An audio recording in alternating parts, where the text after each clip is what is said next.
దేశము కాని దేశంలోనికి వెళ్ళి అక్కడంతా వాళ్ళందరూ ఎలా ఉన్నారు తెలుసా? గెరారులో ఉన్నటువంటి స్త్రీలు పెద్ద అందంగా లేరట. ఇదే సేమ్ అబ్రహాము కరుకాలంలో ఉన్నప్పుడు కూడా ఇదే సంఘటన జరిగింది. అయితే రిబ్కా చాలా చక్కగా ఉందట. అంటే ఆ ప్రాంత ప్రజల స్త్రీలందరూ కూడా నల్లగా, బ్లాక్ గా, అంత వికారంగా ఒక రకంగా ఉండాలి. అయితే ఈ రిబ్కా చాలా చక్కగా, అందంగా, బాగా సుందరంగా ఉంది. అయితే ఈమెను బట్టి ఆ ప్రజలు ఈయనను చంపుతారేమోనని, ఇస్సాకును చంపేస్తారేమోనని ఏం చెప్పాడు? నా సహోదరి అని చెప్పాడు. అంటే ఆ ప్రాంతంలో నివసిస్తున్నప్పుడు ఆ ప్రాంత ప్రజల మాటలను మనం వినాలి. ఆ ప్రాంత ప్రజల యొక్క సాంప్రదాయాలను గౌరవించే వారంగా ఉండాలి. అయితే గెరారులో కరువు ఉన్నప్పుడు, గెరారు ప్రాంతంలో ఇస్సాకు ఉన్నప్పుడు అక్కడ ఎలా ఉన్నాడంటే దేవునికి లోబడ్డాడు. దేవునికి లోబడ్డాడు. ఈ వాక్య భాగాన్ని మనం చదివినప్పుడు అక్కడ దేవునికి లోబడినటువంటి వ్యక్తిగా మనకు ఇక్కడ ఇస్సాకు కనపడుతున్నాడు. ఐగుప్తులోనికి వెళ్ళక ఆ దేశమందే అని చెప్పినప్పుడు ఆ మాట చదువుదాం. రెండవ వచనము. ప్రత్యక్షమై చూడు, నువ్వు ఐగుప్తులోనికి వెళ్ళాకు ఇస్సాకు, నువ్వు ఐగుప్తులోనికి వెళ్ళాకు, నేను నీతో చెప్పు దేశమందు నివసించుము. చాలు, నేను చెప్పేదే. దేవుడు చెప్పింది ఏది? గెరారులోనే నువ్వు నివసించు, ఐగుప్తుకి వెళ్ళాకు. అంటే ఇక్కడ ఏం చేస్తున్నాడు? దేవుని మాటకు లోబడి ఐగుప్తునకు వెళ్ళకోకుండా గెరారులోనే, 6వ వచనంలో ఉంది కదా, గెరారులోనే నివసిస్తున్నాడు. అంటే మొట్టమొదటిగా దేవునికి లోబడ్డాడు. ఇస్సాకు దేవునికి లోబడ్డాడు. నువ్వు ఐగుప్తులోకి వెళ్ళాకు, ఈ దేశం అంతే ఉండమని చెప్పినప్పుడు ఆ మాటకు విధేయతతో ఇస్సాకు లోబడ్డాడు. నిజంగా లోబడడం ద్వారానే మన జీవితంలో ఉన్నటువంటి కరువులన్నీ తీరిపోతాయి. మన జీవితంలో ఉన్నటువంటి సమస్యలన్నీ తీరిపోతాయి. భార్యాభర్తల మధ్యలో సమస్య వస్తుందంటే కారణం ఏంటి తెలుసా? లోబడకపోవడం ద్వారానే సమస్యలు ఏర్పడుతున్నాయి. కుటుంబంలో సమస్యలు ఎందుకు వస్తున్నాయో తెలుసా? కరువులు ఎందుకు వస్తున్నాయో తెలుసా? యుద్ధాలు, గొడవలు ఎందుకు వస్తున్నాయో తెలుసా? ఒకరంటే ఒకరు లోబడకపోవడం ద్వారానే సమస్యలు వస్తున్నాయి. సమాజంలో హత్యలు, మానభంగాలు, గొడవలు ఇవన్నీ జరుగుతున్నాయంటే కారణం ఏంటి తెలుసా? ఒకరంటే ఒకరు గౌరవించుకోలేనటువంటి పరిస్థితులు ఉండడం ద్వారానే ఇటువంటివన్నీ జరుగుతూ ఉంటాయి. హల్లెలూయా. చూసారా? దేవునికి లోబడ్డాడు ఇస్సాకు. నువ్వు ఐగుప్తులోనికి వెళ్ళాకు. నేను ఎందుకు వెళ్ళకూడదు? నేను ఐగుప్తులోనికి వెళ్తాను. వెళ్ళింటే ఒకవేళ దేవుని ఆశీర్వాదాలు పొందుకునేవాడా? ఫలాన్ని పొందుకునేవాడా? తండ్రి కూడా లోపడ్డాడు, కుమారుడు కూడా ఇక్కడ లోపడుతున్నాడు. దేవునికి లోపడి చూడండి, కరువులో ఉన్న ఎదిరించలేకోకుండా, అడ్డు చెప్పుకోకుండా, దేవుని ప్రశ్నించుకోకుండా అక్కడే కరువులోనే దేవుని మాటకు లోబడి ఐగుప్తులోనికి వెళ్ళక గెరారులోనే నివసిస్తూ ఉన్నాడు. దేవుడు నీకు ఎక్కడ ఉండమని చెప్తున్నాడు, ఎక్కడికి వెళ్ళమని చెప్తున్నాడు, ఎలా ఉండమంటున్నాడు, ఆ మాటకు, దేవుని మాటకు లోబడేటువంటి వ్యక్తులుగా మనం ఉండాలి. నువ్వు లోబడని ప్రజలకు శ్రమ, యెషయా గ్రంథంలో ఉంది కదా, లోబడనిటువంటి జనులారా, లోబడనిటువంటి ప్రజల కంట శ్రమ. ఆ శ్రమలు ఎట్లా మనమే తెచ్చుకుంటున్నాం, కరువులు ఎట్లా లోబడకనే తెచ్చుకుంటున్నాం. లోబడేటువంటి తత్వం అనేది మనలో ఉండాలి, లోబడేటువంటి వారంగా ఉండాలి.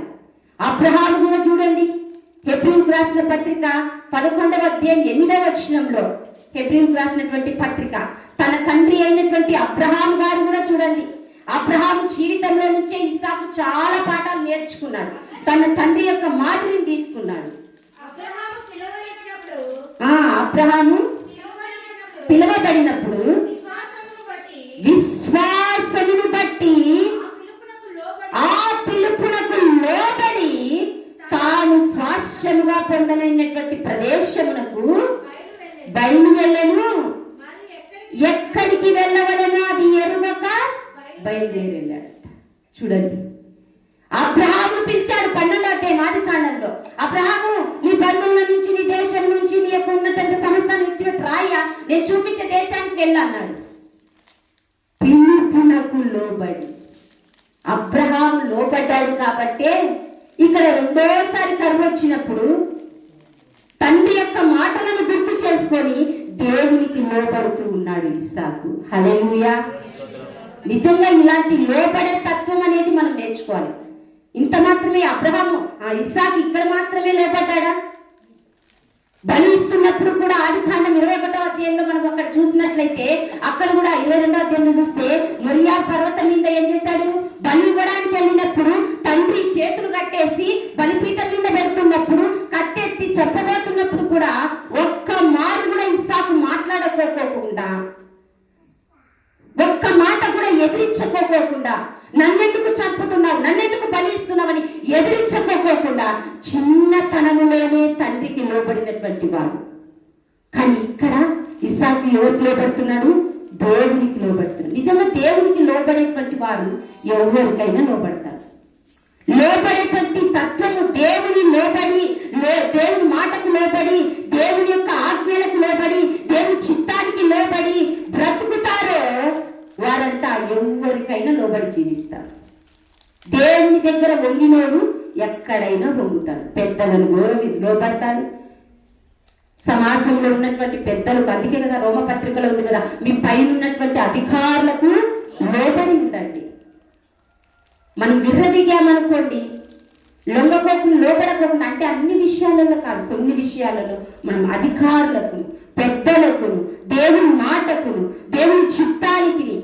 అబ్రహాం కూడా ఎన్నోసార్లు దేవుడు మాట్లాడినప్పుడు, ప్రత్యక్షమైనప్పుడు చిత్తము ప్రభువా. బైబిల్లో చూడండి ఎంతమంది భక్తులు, సమూయేలు చిన్నవాడై పండుగ నిద్రపోతుంటే సమూయేలు అని దేవుడు పిలిచినప్పుడు ఏమన్నాడు? చిత్తము ప్రభువా, నీ దాసుడను నాతో నీవు మాట్లాడు. వారు లోపడ్డారు కాబట్టే, లోపడి జీవించారు కాబట్టే దేవుని మాటకు లోపడ్డారు. సేవకుని మాటకు, పాత నిబంధన అంతా చదవండి మీరు చక్కగా. దేవుని మాటకు దేవుడు అనేకసార్లు ప్రత్యక్షమైనప్పుడు, అనేకసార్లు స్వప్నమందు వెలుగు ద్వారా అనేకసార్లు మాట్లాడినప్పుడు ఆ మాటకు లోపడ్డాడు. మనం ఇంకా పెద్ద ప్రవర్తన, చిన్న ప్రవర్తన అనేటువంటి పుస్తకాలను చదివినట్టయితే ఇంకా చాలా అక్కడ చాలా గొప్ప గొప్ప పాఠాలు మనం నేర్చుకుంటాం. హేవెల్ గాని, హోషియా గాని, ఆమోస్ గాని దేవుడు ఎటువంటి పరిస్థితులలో వాళ్ళతో మాట్లాడాడు తెలుసా? ఒక ప్రవక్త ఉన్నాడు, ఇదిగో నువ్వు వెళ్ళి వ్యభిచారైనటువంటి స్త్రీని పెళ్లి చేసుకో అన్నాడు. అసలు ఈ మాట ఎవరైనా లోపడతారా చెప్పండి? ఎవరైనా లోపడతారా? ఒక ప్రవర్తకతో దేవుడు మాట్లాడుతున్నటువంటి మాట చూడు. ఇదిగో నువ్వు వెళ్ళి వ్యభిచారైనటువంటి స్త్రీని నువ్వు వివాహము చేసుకో, ఆ స్త్రీని నేను చెప్తాను. అంటే వ్యభిచారైన స్త్రీని చేసుకోవడానికి లోబడతాను. ఏమయ్యా నీకు బుద్ధి ఉందా లేదా? ఏమయ్యా నీకు జ్ఞానం ఉందా లేదా? నువ్వేంటి నీ పెళ్లి కానట్టు నీ పెళ్లి వ్యభిచారం చేసిన స్త్రీని చేసుకోమంటే అంటావు. కానీ ఆ ప్రవర్త అంతా దేవుని మాటకు లోబడి, దేవుని మాటకు అంగీకరించి, దేవుని మాటలు విని ఏం చేస్తాడు తెలుసా? దేవుడు చెప్పినట్టే వెళ్ళి వివాహం చేసుకున్నాడు. హల్లెలూయా. నిజంగా మనం దేవుని మాటకు లోబడే వారమైతే చెప్పింది చేస్తాం. అది చెడునా, అది మంచినా ఏది ఆలోచించము. ఇంకా కొంతమంది, చాలా మంది ప్రవర్తన ఉన్నారు, వారు చెప్పింది చెప్పినట్టే చేశారు. ఇర్మియాకు ఎన్నిసార్లు దేవుడు ప్రవచన రూపకంగా, దర్శన రూపకంగా చెట్లను చూపించాడు, కుండను చూపించాడు, కుమ్మరి దగ్గరికి వెళ్ళమన్నాడు. అయినా కానీ విసిగిపోకుండా దేవుని మాటకు లోబడినటువంటి భక్తులుగా ఎంతో మంది ఉన్నారు. అందుకే వారి జీవిత చరిత్రలు ఈరోజు పరిశుద్ధ గ్రంథంలో రాయబడ్డాయి. దేవునికి లోబడ్డారు, సేవకునికి లోబడ్డారు, ప్రజలకు లోబడ్డారు, సమాజానికి లోబడ్డారు, రాజులకు, పరిపాలన చేస్తున్నటువంటి రాజులకు లోబడినటువంటి వారు ఉన్నారు. కానీ ఈనాటి ప్రజలైతే లోబడనటువంటి జనులుగా ఉండిపోయారు. ఈ అంత్య దినాలలో ఉన్నటువంటి ప్రజలను మనము లోపడకనే జీవిస్తున్నాం. అందుకే శ్రమలు శ్రమలు శ్రమలు శ్రమలు శ్రమలు.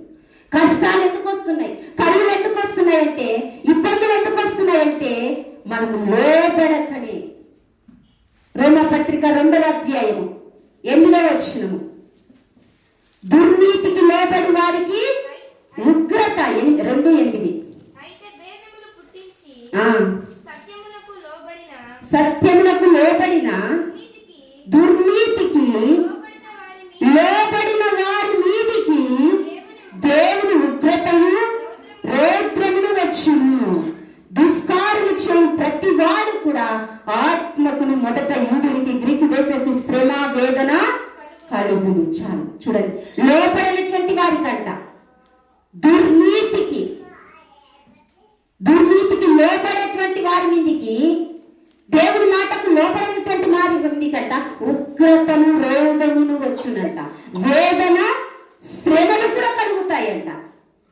చూసారా, లోబడినటువంటి ప్రజలు ఎంతో మంది ఉగ్రతను పొందుకున్న వాళ్ళు ఉన్నారు.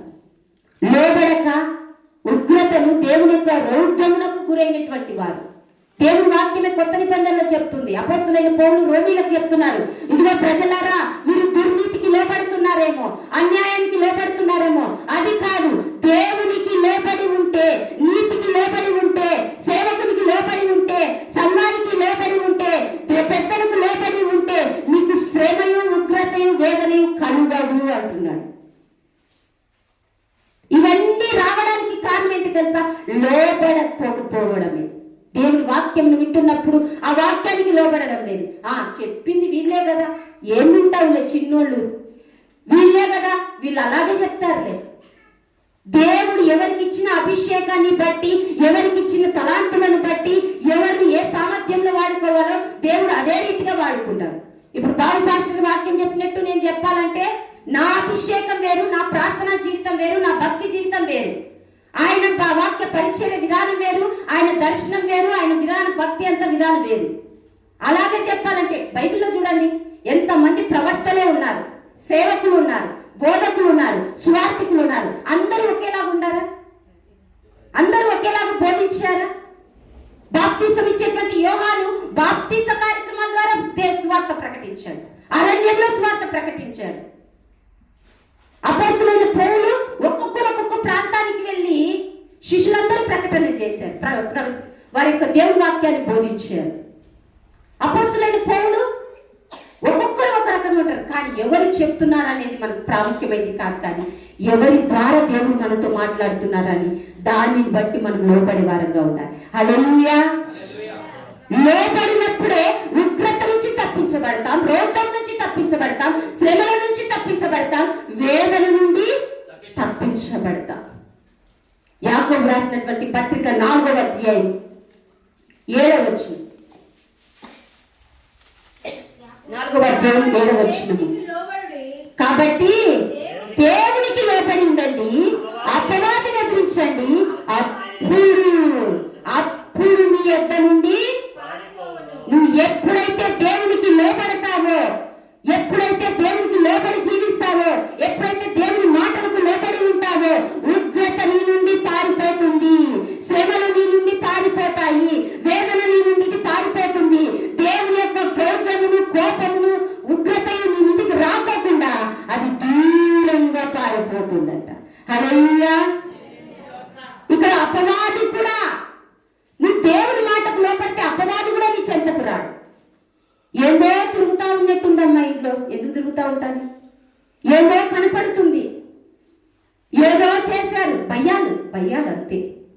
అపవాది మనల్ని శోధిస్తూ మన చుట్టూ ఉన్నప్పటికీ, ఆ భయం ఉన్నప్పటికీ, సాతాను శక్తులు ఉన్నప్పటికీ, నువ్వు దేవునికి లోబడితే అవి నీ యొద్ద నుండి పారిపోతాయి, నీ యొద్దకు రావు.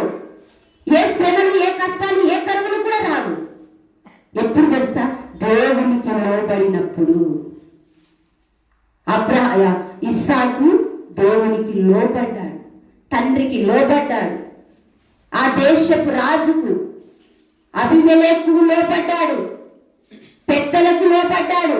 ఇస్సాకు జీవిత చరిత్ర చదివితే ఇస్సాకు అంటేనే విధేయుడు.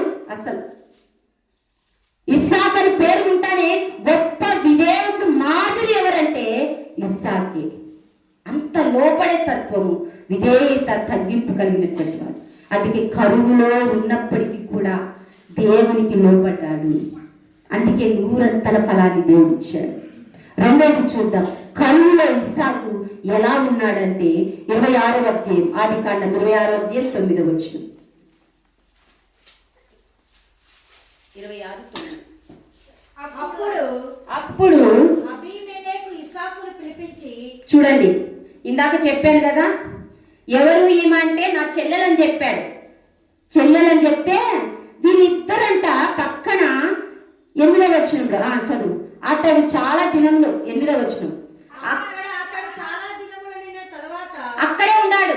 తన చెల్లెలని చెప్పాడు. ఇంకా ఇద్దరికి ఆ ఊర్లో కొంచెం స్థలం ఇచ్చారు, బాగా చూసుకున్నారు, అవకాశం ఇచ్చారు, బాగా ఉన్నారు. అయితే చాలా దినములు అయిన తర్వాత రాజు ఈ యొక్క సుందరవతి అయినటువంటి రిప్కాను చూడాలనేసి రాజు వచ్చాడంట. అబీమెలెకు కిటికీలోని చూస్తున్నాడు. ఆమె ఏం చేస్తుందో చాలా చక్కగా ఉంది కదా, ఆమె ముఖం చూస్తుంటే ఇంకా చూడాలనిపిస్తుంది, ఆమెతో మాట్లాడాలనిపిస్తుంది అనే ఉద్దేశంతో అబీమెలెకు ఏం చేశాడంట, కిటికీలో నుంచి చూశాడంట. చూసినప్పుడు తన భార్య అయినటువంటి రిబ్కాతో సరసమాడుట కనపడెను. 9 కూడా చదువుదాం. అప్పుడు అబీమెలెకు ఇస్సాకుని పిలిపించి, ఇదిగో ఈమె నీ భార్యే కదా, ఆమె నా సహోదరుని ఎలా చెప్పితివని అడిగినప్పుడు ఇస్సాకు ఆమెను బట్టి నన్ను చంపుతారేమో అనుకొని నా సహోదరుని చెప్పానయ్యా, నా సహోదరుని చెప్పానయ్యా. ఇస్సాకు ఇక్కడ అబద్ధం ఆడారనుకోవద్దు మీరు. ఒకటి చెప్తాను చూడండి, బాగా గమనించండి. ఇస్సాకు అబద్ధమైతే ఆడలేదు. ఎందుకు భార్య కదా ఫస్ట్ మా సహోదరుని చెప్పావు, అది అబద్ధమే కదా అనుకుంటారేమో.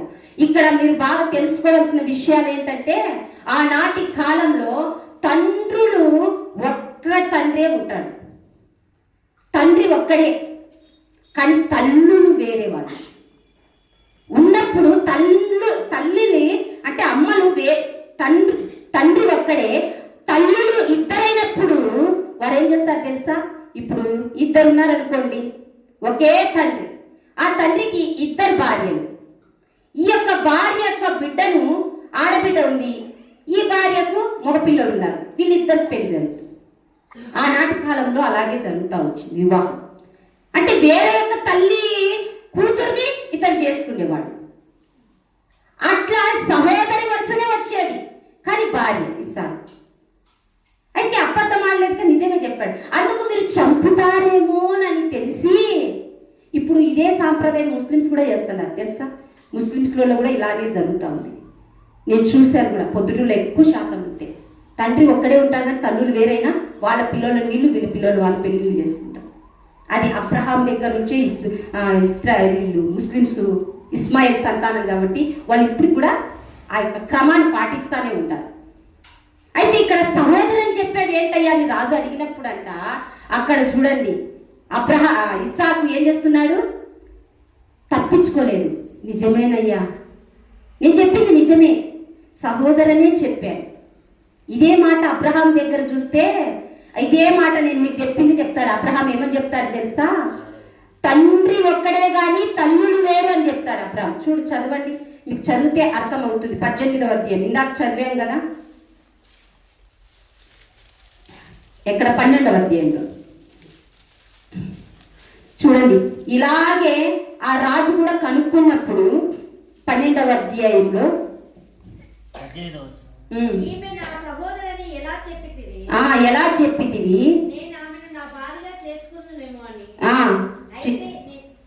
చదువు.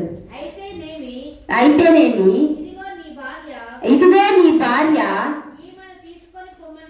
ఈమెను తీసుకొని పోమని చెప్పాను. అప్పుడు ఫరో అబ్రహామును పిలిపించి, నీవు నాకు చేసినది ఏమిటి? ఈమె నీ భార్యని నాకెందుకు తెలుపలేదు? సహోదరు అని 19వ వచనం. నేను ఆమెను నా భార్యగా చేసుకుందేమోనని అనుకున్నప్పుడు ఈమెను తీసుకొని పోను. అప్పుడు ఫరో ఆమె విషయమై ఇక్కడ చెప్పబడినటువంటి మా వాక్య భాగం, ఈ వాక్య భాగం అంతా మనం చూసినట్లయితే అదే విషయాన్ని తెలియజేయబడతా ఉంది. అయితే మనం ఇక్కడ తెలుసుకోవాల్సింది, ఇస్సాకు చెప్తున్నాడు కదా, నా సహోదరి అని చెప్పానయ్యా, నిజమే నా భార్యని అన్నప్పుడు రెండోది ఏంటి తెలుసా? కరువులో ఇస్సాకు ఎలా ఉన్నాడో తెలుసా? ఇస్సాకు సరి చేసుకున్నాడు. హల్లెలూయా. తను చేసింది సహోదరనే చెప్పాడే కానీ అక్కడ కొంచెం తప్పే చేశాడు. కానీ రాజు తెలుసుకున్న తర్వాత కిటికీలో చూస్తే ఇద్దరు సరసమాడుతున్నారంట.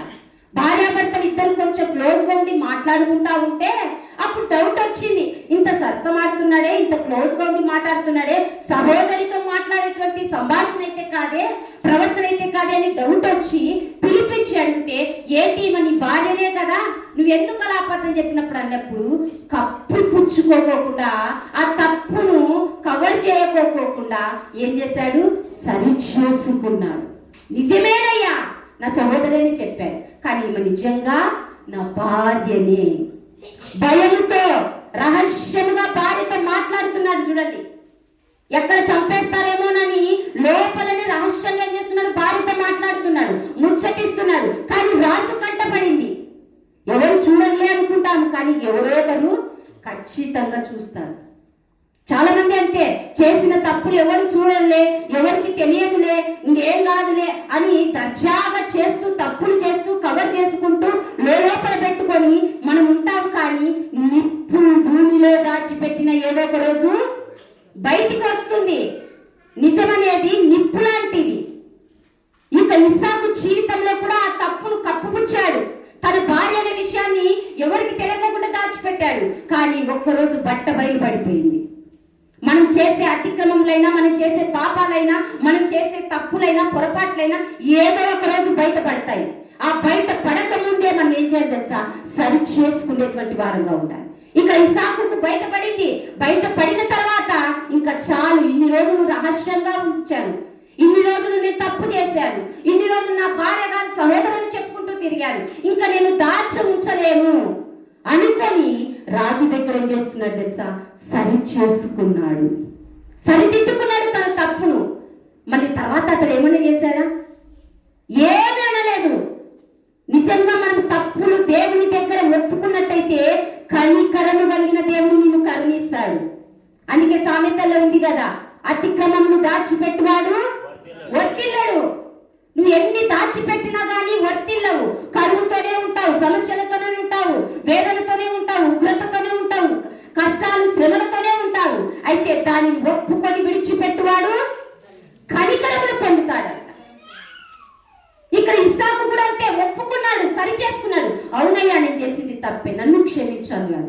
ఆ సరి చేసుకున్న మనస్సును బట్టి ఆ రాజు ఏం చేస్తాడో తెలుసా, ఇదిగో నీ భార్య, తీసుకొని పోయ్యా. ఎందుకు నువ్వు అబద్ధం చెప్పావు, ఇదిగో నీ భార్య.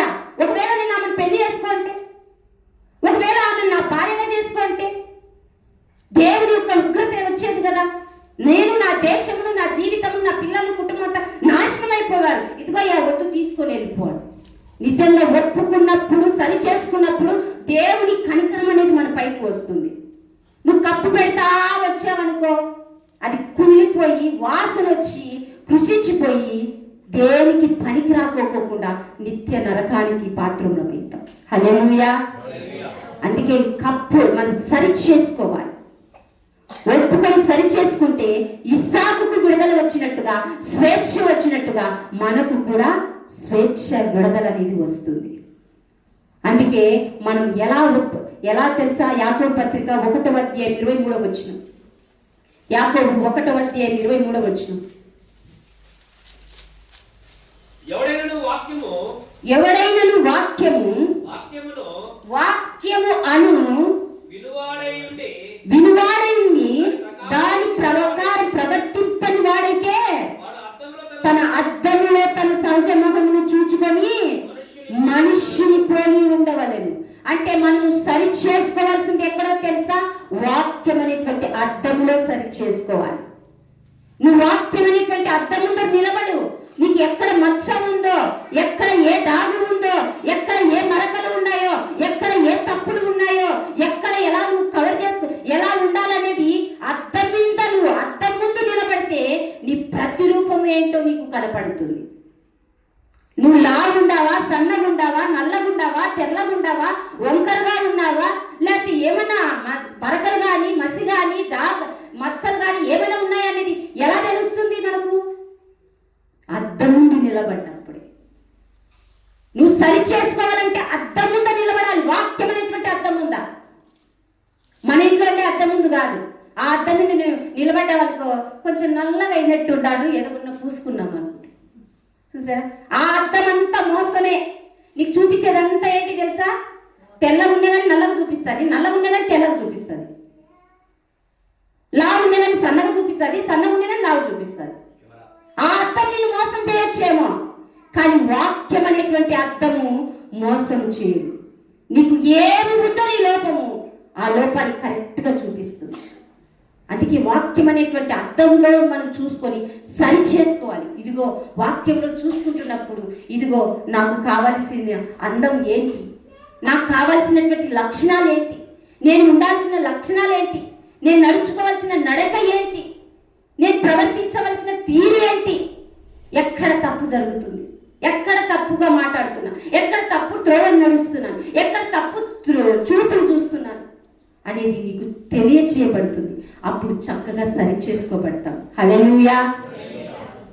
అందుకే వాక్యం అనేటువంటి అర్థంలో మన యొక్క జీవితాన్ని సరి చేసుకోండి వారంగా ఉండాలి. మన జీవితంలో ఎప్పుడు కూడా సడలింపులు జరుగుతూనే ఉండాలి. తప్పులు, లోపాలు, అలవాట్లు, బలహీనతలు వీటన్నిటినీ కూడా మనము అర్థమైనటువంటి వాక్యంలో మనం సరి చేసుకుంటూ వెళ్ళాలి. అందుకే ఇస్సాకు సరి చేసుకున్నాడు, రాజు దగ్గర ఒప్పుకున్నాడు. అందుకే స్వేచ్ఛను, విడుదలను పొందగలిగాడు. అతన్ని చంపకుండా విడిచిపెట్టాడు. సామెతలు 14వ అధ్యాయం 12వ వచనం. సామెతలు 14వ అధ్యాయం 12వ వచనం.